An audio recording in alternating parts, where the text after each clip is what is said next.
என்ன காயலான போதும் என் மேனி தாங்கிக் கொள்ளும் உந்தன் மேனி தாங்காது செந்தேனே.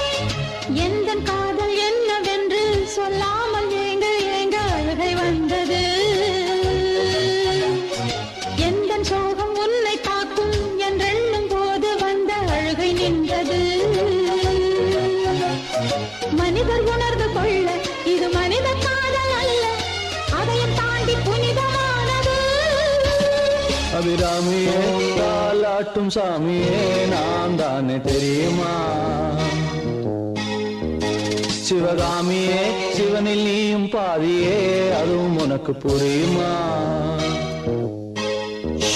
சுபலாலி லாலியே லாலி லாலியே அபிராமி லாலியே லாலி லாலியே அபிராமியே தாலாட்டும் சாமியே நான் தானே தெரியுமா?